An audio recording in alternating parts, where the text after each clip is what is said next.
வணக்கம். இன்னைக்கு நாம பார்க்க போறது ஒரு ரொம்பவே சுவாரஸ்யமான கதை. அதாவது சுதந்திர இந்தியாவுக்கு அப்புறம் நம்ம பொருளாதாரம் எப்படி இருக்கணும்னு ஒரே ஒரு ஐடியா மட்டும் இல்ல.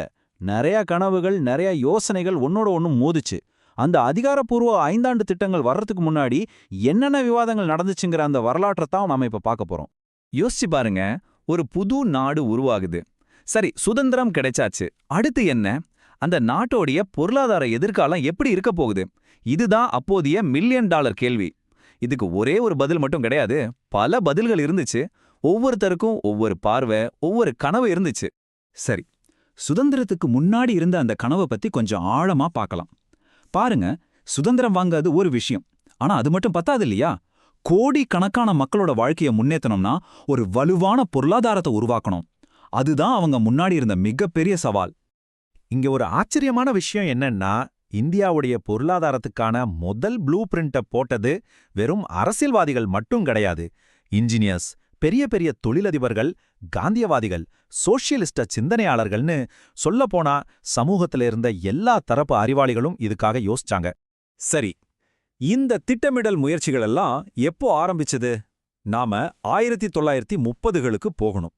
அங்கதான் முதல் முறையா இந்திய பொருளாதாரத்தை ஒரு அமைப்புக்குள்ள கொண்டு வரணும்னு முதல் முயற்சிகள் தொடங்குச்சு. இத இந்திய பொருளாதார திட்டமிடலோட ஒரு ஆரம்ப புள்ளினே சொல்லலாம். இந்த முதல் முயற்சி யார்கிட்ட இருந்து வந்துச்சு தெரியுமா? ஒரு புகழ்பெற்ற இன்ஜினியர் கிட்ட இருந்து. அவர்தான் சர் எம் விஸ்வேஸ்வரய்யர். 1934ல பிளான்ட் எக்கானமி ஃபார் இந்தியா அப்படின்னு ஒரு புத்தகத்தை வெளியிடுறாரு. அவரோட ஐடியா ரொம்ப சிம்பிள். விவசாயத்துல இருக்கிற மக்கள் எல்லாம் ஃபேக்டரிகளுக்கு கொண்டு வரணும், வேகமா தொழில்மயமாக்கணும். இதுதான் அவரோட முக்கிய நோக்கம். அவரோட கனவு எவ்ளோ பெருசுன்னு பாருங்க. அடுத்த 10 வருஷத்துல இந்தியாவோட தேசிய வருமானத்தை 2 மடங்காக்கணும். அப்பா அப்பா, யோசிச்சு பாருங்க, அந்த காலகட்டத்துல இது எவ்ளோ பெரிய ஒரு பிரம்மாண்டமான இலக்கு. ஆனா விஸ்வேஸ்வர் ஐயரோட திட்டத்துக்கு நேர் எதிரா இன்னொரு யோசனை வருது. ஜவஹர்லால் நேருவோட தலைமையில தேசிய திட்டக்குழு ஒன்று உருவாகுது. இங்கதான் ஒரு பெரிய முரண்பாடே ஆரம்பிக்குது. ஒரு பக்கம் விஸ்வேஸ்வரய்யர் பிரைவேட் கம்பெனிகளை வளர்க்கணும்னு சொல்றாரு. இன்னொரு பக்கம் நேருவோட குழு இல்ல, முக்கியமான தொழில்கள் எல்லாம் அரசாங்கத்தோட கட்டுப்பாட்டுல தான் இருக்கணும்னு வாதிடுறாங்க. இங்கேயே 2 வேற வேற பாதைகள் பிரியறத நாம பார்க்கலாம். ஆனா பாருங்க, 2ஆம் உலகப் போர் வந்ததால இந்த தேசிய திட்டக்குழுவோட வேலையை முழுசா செய்ய முடியல. ஒரு தடையா அமைஞ்சிடுச்சு. ஆனா இந்த விவாதம் இதோட முடியல. சொல்லப்போனா இதுக்கப்புறம் தான் விவாதம் இன்னும் சூடு பிடிக்கவே ஆரம்பிச்சது. அடுத்து நாம பார்க்க போறது 1940களோட மத்தி. இந்த காலகட்டத்தை இந்தியாவின் பொருளாதாரத்துக்கான ஒரு கருத்தியல் போர்க்களம்னே சொல்லலாம். ஏன்னா பலவிதமான திட்டங்கள் ஒரே நேரத்துல முன்வைக்கப்பட்டு ஒன்னோட ஒன்னு மோதுச்சு. இந்த நேரத்துல தான் 3 முக்கியமான திட்டங்கள் வருது. 3மே இந்தியாவுக்கு 3 விதமான எதிர்காலத்தை காட்டுது.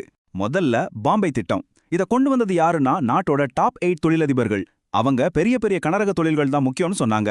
2வதா காந்திய திட்டம். இதுக்கு நேர்மாறா கிராமங்களையும் குடிசை தொழில்களையும் வளர்க்கணும்னு சொல்லுச்சு. கடைசியா எம்.என். ராய் கொண்டு வந்த மக்கள் திட்டம். இது ஒரு முழுமையான சோசியலிஸ்ட் பாதையை முன்வைத்தது. காந்திய திட்டம்னு சொன்னோம் இல்லையா? அதோட மைய கருத்தே இந்த அதிகார பரவலாக்கம் தான். அப்படின்னா என்ன? ரொம்ப சிம்பிள். பொருளாதார சக்தியெல்லாம் பெரிய பெரிய ஃபேக்டரிகள் கையில மட்டும் போயிடக்கூடாது. அது கிராமங்களுக்கும் சின்ன சின்ன தொழில்களுக்கும் பிரிச்சு கொடுக்கப்படணும். இதுதான் அதோட நோக்கம். சரி, அப்போ அந்த மக்கள் திட்டம், அதோட இலக்கு ஒரு சோஷியலிச சமுதாயத்தை உருவாக்குறது. இன்னும் புரியுற மாதிரி சொல்லணும்னா, மக்களுக்கு தேவையான அத்தியாவசிய பொருட்கள் இருக்கு இல்லையா, அது எல்லாத்தையும் அரசாங்கமே உற்பத்தி செஞ்சு மக்களுக்கே விநியோகிக்கணும். இதுதான் அந்த திட்டத்தோட அடிப்படை. இப்படி ஒண்ணுக்கு ஒண்ணு சம்பந்தமே இல்லாத முரண்பட்ட இத்தனை யோசனைகள், இதுக்கெல்லாம் நடுவுல சுதந்திர இந்தியா எப்படி ஒரு பொதுவான பாதைக்கு வந்துச்சு, அதுதான் இப்ப நம்ம பார்க்க போறோம். 1950ல ஜெய்பிரகாஷ் நாராயணன் இன்னொரு முக்கியமான திட்டத்தை முன்வைக்கிறார். அதுதான் சர்வோதய திட்டம். இது காந்தி மற்றும் வினோபா பாவேயோட சிந்தனைகளால உருவானது. இதுல நிலச்சீர்திருத்தம், சுயசார்பு, வெளிநாடுகளை நம்பியிருக்கிறத குறைக்கணும்னு சில புதுமையான ஐடியாக்களையும் சேர்த்தாங்க. விவசாயத்துக்கும் சிறு தொழில்களுக்கும் தான் இதுலயும் முக்கியத்துவம் கொடுத்தாங்க. இப்ப பாருங்க, இந்த ஐடியாக்கள் எல்லாம் எப்படி செயலுக்கு வந்துச்சுன்னு. 1950க்கு முன்னாடி வரைக்கும் ஒரே விவாதம் தான். பல திட்டங்கள், பல யோசனைகள். ஆனா மார்ச் 15, 1950ல ஒரு முக்கியமான விஷயம் நடக்குது. அதிகாரப்பூர்வமா திட்டக்குழு, அதாவது பிளானிங் கமிஷன் அமைக்கப்படுது. அதைத் தொடர்ந்து சரியா 1951ல இந்தியாவின் முதல் 5ஆண்டு திட்டம் தொடங்கப்படுது.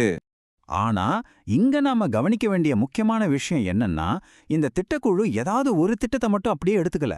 அதுக்கு பதிலா எல்லா திட்டங்கள்ல இருந்தும் நல்ல விஷயங்களை எடுத்துக்கிட்டாங்க. பாம்பே திட்டத்திலிருந்து தொழில் வளர்ச்சி, காந்திய திட்டத்திலிருந்து கிராமப்புற வளர்ச்சி, மக்கள் திட்டத்திலிருந்து அரசாங்கத்தோட பங்கு, இப்படி எல்லாத்தையும் சேர்த்து ஒரு கலவையான பாதையை இந்தியாவுக்காக உருவாக்குனாங்க. சரி, இந்த விவாதங்கள் எல்லாம் நடந்து 70 வருஷத்துக்கு மேலாச்சு. ஆனா கொஞ்சம் யோசிச்சு பாருங்களேன், அன்னைக்கு அவங்க கேட்ட அதே கேள்விகள், தொழில் வளர்ச்சி முக்கியமா இல்ல விவசாயம் முக்கியமா, அரசாங்கத்தோட கட்டுப்பாடு அதிகமா இருக்கணுமா இல்ல சந்தை தன்போக்குல இயங்கணுமா, இந்த கேள்விகளோட எதிரொலிகள் இன்னைக்கும் நம்ம நாட்டுடைய பொருளாதார விவாதங்கள்ல கேட்டுக்கிட்டு தானே இருக்கு. நன்றி. நீங்க என்ன நினைக்கிறீங்க? பயிற்சிக்கு இணைந்திருங்கள்.